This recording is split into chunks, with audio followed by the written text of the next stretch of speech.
मुर्शिदाबाद पर आप सभी जानते हैं हम आपके लिए डेली इंडियन हिस्ट्री की क्लास रेगुलर लेकर के आ रहे हैं।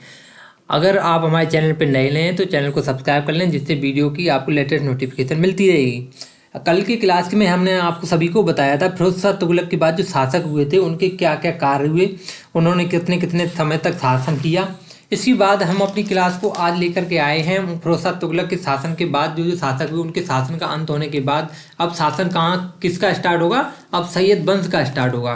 तो हम अपनी क्लास को लेकर आए हैं। अगर आपको क्लास अच्छी लग रही हो तो लाइक ज़रूर कर देंगे। तो चलिए आइए क्लास को शुरू करते हैं। कहाँ से? सैयद वंश से। कहाँ से शुरू करते हैं? सैयद वंश से। तो सैयद वंश कब से कब रहा? 1414 AD से 1451 AD तक रहा। इसका शासन कितना रहा? 37 वर्षों का इसका शासन रहा। इसका संस्थापक कौन था? खिज्र खां इसका संस्थापक था। ये फिरोज शाह तुगलक के समय मुल्तान का सूबेदार हुआ करता था, यानी जो फिरोज शाह तुगलक था उसके समय पे ये मुल्तान का सूबेदार बनाया गया था। खिज्र खां सैयद वंश का ही था। ये तैमूर लंग का ये सेनापति बनाया गया था, यानी तैमूर लंग। तैमूर ने भारत से लौटते समय लाहौर, मुल्तान और दीपालपुर का सूबेदार नियुक्त किया था इसे। यानी तैमूर जब भारत से लौटा था तो उसने लाहौर, मुल्तान और दीपालपुर का क्या इसे नियुक्त किया था? सूबेदार। यह स्वयं को पैगंबर मोहम्मद का वंशज बताता था, यानी पैगंबर मोहम्मद यानी कि सऊदी अरब में उनका जन्म हुआ था, उनका ये अपने आप को क्या बताता था? वंशज। इसने सुल्तान की उपाधि नहीं धारण की थी, इसने सुल्तान की उपाधि धारण नहीं की। इसने रैयत आला की उपाधि धारण की। कृषक यानी रैयत में तो था, कृषक यानी किसान का एक पुत्र होने की इसने उपाधि धारण की। इसकी मृत्यु 20 मई 1421 ईस्वी को हो गई। इसके बाद शासक कौन आया? फिर मुबारक शाह आया 1421 AD से 1434 AD तक। ये क्या था? खिज्र खां का पुत्र है। इसने सुल्तान और शाह की क्या उपाधि धारण की? इसने अपने नाम के सिक्के चलवाए व खुतबा पढ़वाया।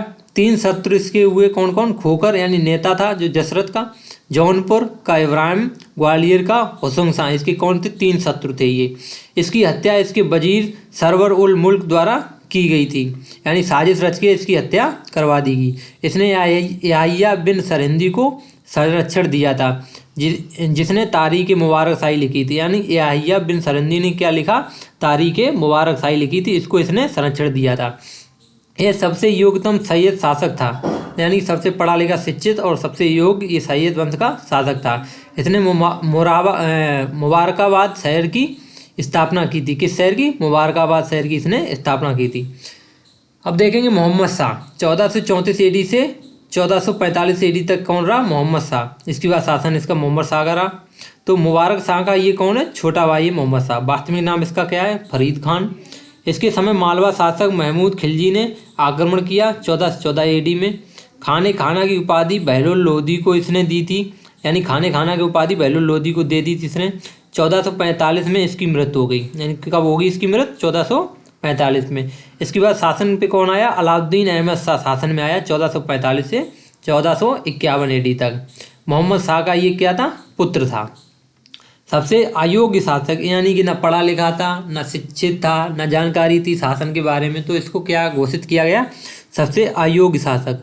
अपने वजीर हामिद खान के कारण दिल्ली छोड़कर बदाऊं चला गया, यानी वजीर के कारण ये अपना शासन छोड़कर कहाँ चला गया? बदाऊं चला गया। इसके बाद आगे की क्लास में, अगर अभी तक आपने वीडियो को लाइक नहीं किया है तो आप वीडियो को लाइक कर लें, चैनल को हमारे सब्सक्राइब कर लें। आगे क्लास देखते हैं। हामिद ने दिल्ली का शासन बहलोल लोधी को सौंप दिया। हामिद ने क्या किया? दिल्ली का शासन बहलोल लोधी को सौंप दिया। इसके बाद देखेंगे लोधी वंश स्टार्ट हो गया। अब लोधी वंश कब से कब रहा? 1451 से 1526 ईस्वी तक, यानी इसका शासन कितना रहा? 75 वर्षों का शासन रहा लोधी वंश का। दिल्ली सल्तनत का अंतिम वंश ये था लोधी वंश। संस्थापक इसका कौन था? बहलोल लोधी। 1451 से 1489 ईस्वी तक ये 38 साल इसने शासन किया, यानी 38 वर्ष तक क्या किया इसने? शासन किया। सबसे लंबा शासनकाल किसका कहा जाता है? इसका मतलब बहलोल लोधी का। और शासकों में 38 साल इसका शासन रहा। 3 समस्याएं थी, कौन कौन इसके शासन में? जौनपुर, गुजरात और मालवा, अफगान सरदार और अमीर जागीरदार। यानी कि जो जानते हैं आप, अमीर ऑलरेडी जो व्यक्ति होते हैं वो किसी की बात मानने को तैयार नहीं होते हैं, क्योंकि उनके पास उपयुक्त संसाधन होते हैं, उपयुक्त पूंजी होती है, जिससे वो निर्णय लेने में सक्षम होते। इसलिए उसके लिए शासन में, दिल्ली सल्तनत के शासन में उसके लिए बहलोल लोदी के लिए कौन समस्याएं बन गई? एक अफगान के सरदार लोग बन गए, अमीर जागीरदार लोग बन गए, और जौनपुर गुजरात मालवा के जो राजा थे, यानी कि ये आज़ाद हुआ करते थे शासन से, तो ये लोग क्या हुए? इसके विरोधी बन गए, यानी समस्या बन गई इसके लिए। उपाधि देखेंगे तो इसे क्या क्या मिली? बहलोल शाह गाजी, इसे 19 अप्रैल 1451 को इसे क्या मिली उपाधि? इसने जौनपुर को जीता कब? कि मोहम्मद शाह से। सेनापति कौन था इसका? मोहम्मद शाह का दरिया खां। बहलोल लोदी से दरिया खां मिल गया था, जिसकी वजह से इसने क्या हुआ? मोहम्मद शाह से जीत इसकी हासिल हुई और जौनपुर को इसने जीत लिया। यह चाहता था कि इसका बेटा बारबक शाह गद्दी पर बैठे। बहलोल लोदी को द्वितीय सिजेरियन सुल्तान कहते हैं। क्या कहते हैं? द्वितीय सिजेरियन सुल्तान। अंतिम अभियान इसका देखेंगे तो ग्वालियर के विरुद्ध 1489 ईस्वी में राजा मान सिंह के विरुद्ध इसने किया था। वापस आते समय जब ये लौट रहा था अपने अभियान को ख़त्म करता हुआ, तब इसने ग्वालियर के विरुद्ध 1489 में राजा मान सिंह के खिलाफ ग्वालियर का क्या किया? अभियान किया था। मृत्यु इसकी कब हुई? 1489 AD में। मकबरा इसका कहाँ है? दिल्ली में। सिकंदर लोदी अब देखेंगे तो 1489 से 1517 AD तक सिकंदर लोदी का शासन रहा। ये बहलोल लोदी का तीसरा पुत्र है सिकंदर लोदी। अन्य नाम इसका है निजाम खां। चाचा इसके कौन कौन है? आलम खां लोदी, जो रपड़ी सिकुआबाद छोड़ गुजरात भाग गया था। चाचा कौन है? आलम खां लोदी, जो रपड़ी सिकुआबाद को छोड़कर गुजरात भाग गया था। यह बहलोल का तीसरा पुत्र था।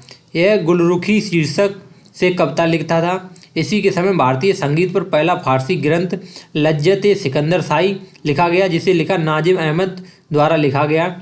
इसी के समय मियाँ भुइयाँ ने 2 ग्रंथ लिखे, एक फरंग सिकंदरी आयुर्वेद में लिखा और एक लिखा तिब्बत सिकंदरी।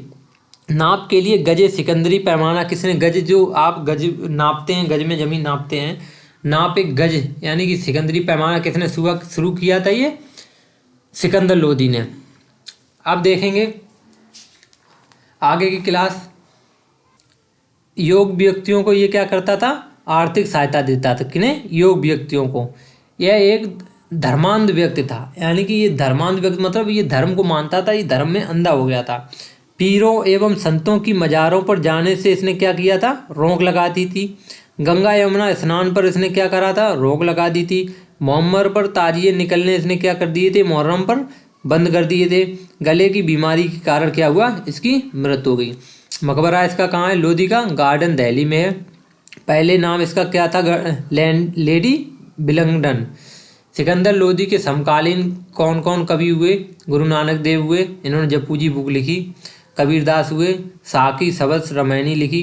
राणा सांगा, इसने 1504 में आगरा की स्थापना की थी। किसने की थी? सिकंदर लोदी ने आगरा की स्थापना 1504 में की। इसने 1506 में आगरा को राजधानी अपनी बनाया था। अब देखेंगे इब्राहिम लोदी, यानी 1517 से 1526 ईस्वी तक कौन रहा? इब्राहिम लोदी। इसने ग्वालियर को जीता। किससे? विक्रमजीत सिंह से।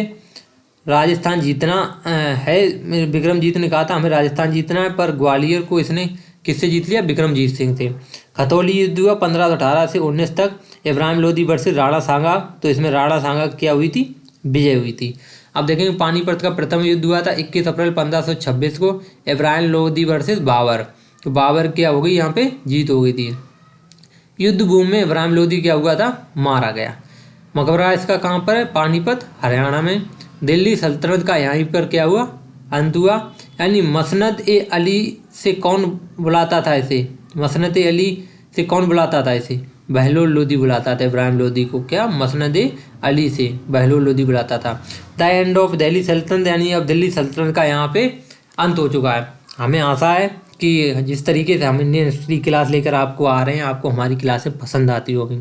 अगर आपको हमारी क्लासें पसंद आती हैं तो अगर आप चैनल पर नए हैं तो चैनल को सब्सक्राइब कर लें, बेल आइकन को क्लिक कर लें, जिससे आपको हमारी लेटेस्ट वीडियो यानी नोटिफिकेशन मिलता रहेगा। तो हम ऐसे ही आपके लिए रेगुलर क्लास लेकर के आते रहेंगे। अगर आपने अभी तक वीडियो को लाइक नहीं किया तो लाइक कर लें, और अगर कोई आपका सुझाव है तो कमेंट बॉक्स में सुझाव ज़रूर दें। जय हिंद दोस्तों, जय हिंद भाइयों। मिलते हैं कल की क्लास के साथ। जय हिंद भाइयों।